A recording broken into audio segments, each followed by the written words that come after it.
Hello, everybody. Scott Golden here with the NXT report for the 18th of May 2021. Not a bad show. I've seen better shows, but also NXT of the three WWE brands is the best of the three in terms of consistency. Toni Storm defeated Zoe Stark in a rematch. Clean finish for Storm. Storm, as much as she's not someone that I really enjoy, at least, or get. I don't really get her. A lot of hype was around her.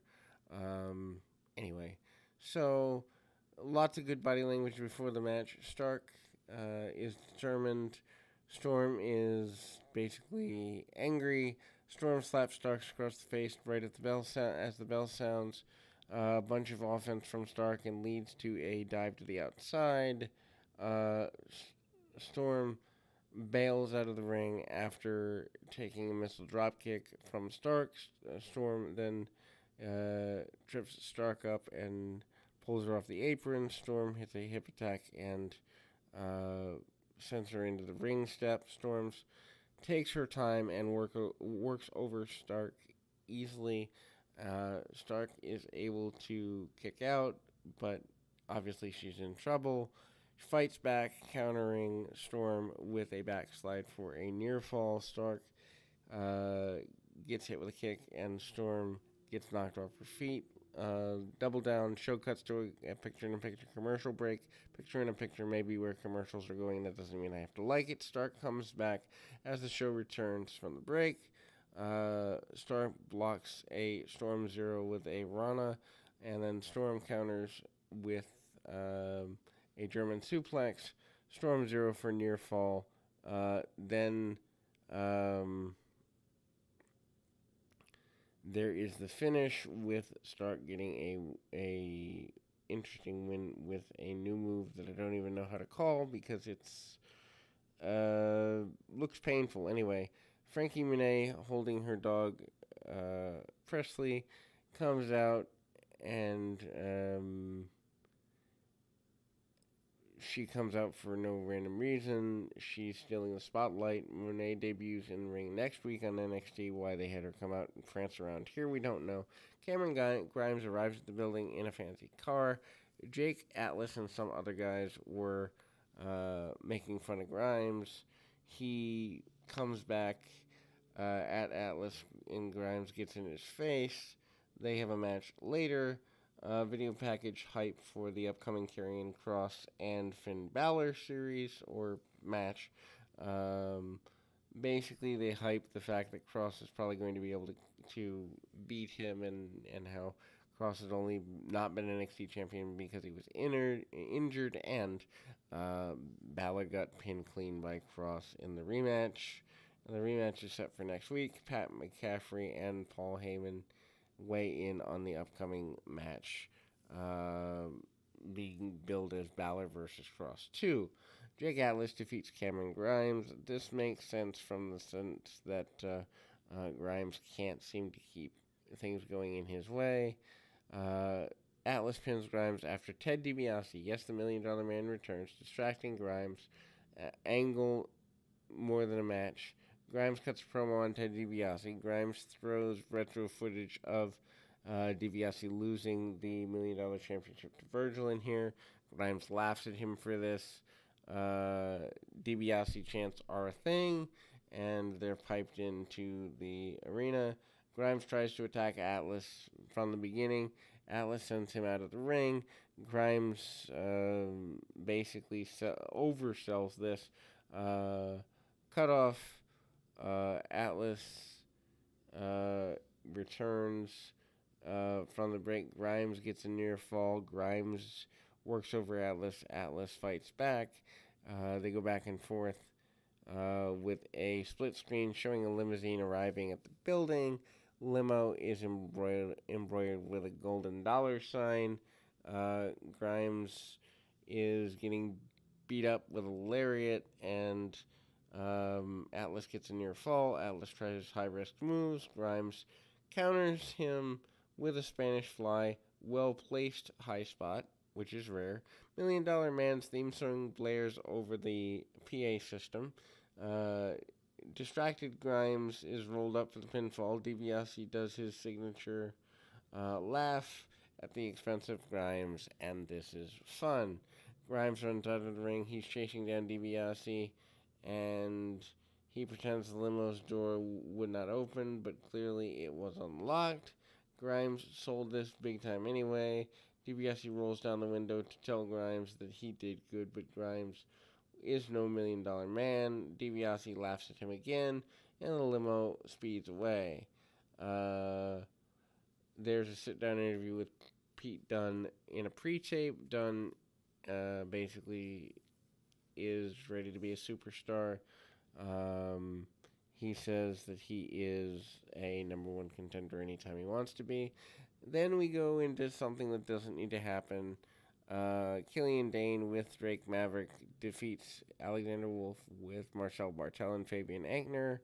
Dane wins in a short match after illegal tactics of Imperium backfire. Bartel slides a folding chair into the ring and orders Wolf to hit Dane with it. Referee steps in. Anyway, Dane delivers a spear.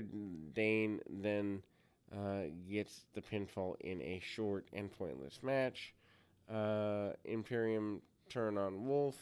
Bartel and Aichner attack Wolf, then beat him down and leave him out there. Announcers basically say that Wolf's all but been kicked out of the group. Everrise does a comedy bit, interrupts the interview with women's champion Raquel Gonzalez and Dakota Kai. Gonzalez goes on to slap Matt Martel across the face. He sold it, and apparently this is supposed to be a funny bit. I didn't see it. Anyway, Legado del Fantasma, Wilde and Mendoza defeat Tim Thatcher and Tommaso Ciampa. Not a fan of this at all. I don't think it's good for business. Anyway, actually, this feels like they're trying to fit too many segments into the show, especially with the cage match main event. Mendoza pins Ciampa after outside interference by the grizzled young veterans. Basically, this whole show is filled with matches that don't have clean finishes. Mendoza gets hit in the mouth and has his lip busted open. Ciampa and Thatcher look dominant throughout the early stages of the bout. Thatcher and Ciampa both apply ankle locks, and there's victory rolls by the heels to counter. Doesn't lead to a victory though. Mendoza is rocked with an elbow from Ciampa before commercial. Apparently, the announcers say that Mendoza has been cleared to continue during the break by the medical staff. Legado del Fantasma basically does a cutoff with a double team. Heat on Ciampa, leading to a hot tag. Thatcher turns to clean house. He and Ciampa pump Mendoza, fight back. Heel soon regains advantage. Thatcher jumped up to make a save. Wilde hits a flip dive on Thatcher, and there's another save. Ciampa then delivers a Widow's Bell, and Ciampa covers Mendoza for a 2 count, and then outside interference, Grizzled Young Veterans, James Drake and Zach Gibson run down. They jump Ciampa and roll him back into the ring. Dave Fantasma comes in and Mendoza scores the pinfall. Bobby Fish is backstage calling out Pete Dunne. Fish challenged Dunne to a match next week. That could be fun if they're given time and a decent story. Candice LeRae and Indy Hartwell are enjoying a spa day. LeRae informs her is informed her credit card's declined. Apparently, there's an unpaid expense on the card from a florist. Employee at the spa is able to obtain these details from the credit card company, and Suspension leads nothing to anger. Anyway, Hartwell exclaims in excitement that means Dexter Loomis still loves her. This angle is just goofy. North American champion Johnny Gargano cut a promo on Bronson Reed ahead of their match later in the cage. This is old style Johnny Gargano, worth going out of your way to see. Uh, Save defeats Aaliyah with Robert Stone and Jesse Kamea. Clean finish. Um, Save wins in dominant fashion. Aaliyah gets very little offense early, but Save hits a comeback, goes nuts, follows a missile drop kick, and suplex of Aaliyah on her head for the pinfall victory. Don't know why there need to be so many segments. You could give more time to the main event match here. Hit Row, Ashante the Adonis, and Top Dollar with B-Fab and Isaiah Scott defeating Tony Nese and Arya Davari. I guess this is fine, but does it really need to be on a show that's already overbooked? Nese and Davari do a bunch of bumping, making the Hit Row folks look like $1,000,000. I guess they're going somewhere with this. Top Dollar picks up the double fallaway slam. Adonis hits the kind of beeline dropkick on Davari, and Top Dollar finishes with an FU into a brainbuster, and then Top Dollar covers Davari for the pinfall win. Hit Row cuts a basic promo post-match. William Regal announces that Legado de Fantasma will challenge MSK for the NXT Tag Team Championship in 2 weeks' time, and I don't think anyone cares enough about MSK other than the fact that they're high spots wannabes to really care what happens in the match. Regal also announced for next week Ember Moon and Shotzi Blackheart will challenge Candice LeRae and Indy Hartwell in a rematch for the women's tag team titles on the brand. And then apparently that's 2 title matches for next week. Balor and Cross for the NXT Championship headlines next Tuesday. In addition to Ted DiBiase back on the program for the $1,000,000 Face-Off. Cameron Grimes and DiBiase face-off. Frankie Monet in the world premiere debuts in the ring next Tuesday as well. Main event, Bronson Reed defeats NXT North American Champion Johnny Gargano in a cage match to win the title. Finally a good payoff for Bronson Reed, who they've been building for a long while. Gargano rushes in to get out of the cage as quick as he can. Reed stops his exit and begins to run over Gargano repeatedly.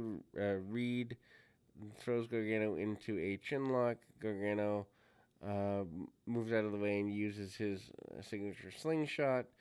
Gargano's feet become caught in the cage. Reed gives Gargano a draping DDT. This was a well-timed and well-orchestrated spot. Gargano then springboards off the top rope for a moonsault onto Reed. Reed catches Gargano with another springboard, and Reed planted Gargano with a Death Valley driver. Reed then is tripped up and crotched on the top rope. Show cuts to picture-in-picture. Reed makes a comeback after the commercial and drops Gargano off the ropes with an avalanche Samoan drop. Gargano answers back with a super power bomb on Reed off the top rope. Why we do all this stuff, I have no idea. Anyway, Austin Theory's at ringside, reaches inside the cage, giving Gargano some help, trying to get him to escape the cage. Reed grabs Gargano by the feet, and a human tug-of-war begins. Obviously, Reed, having the size advantage, gets the advantage here. And Austin Theory tries to slam the cage door on Reed's head. Reed turns around and slams the cage door in Theory's face. Double down leads to Reed countering the one final beat and goes crawling towards the door. Theory is successful doing the Gordy spot as he eventually does slam the door on Reed's head. The second time around, Gargano delivers one final beat. Reed kicks out.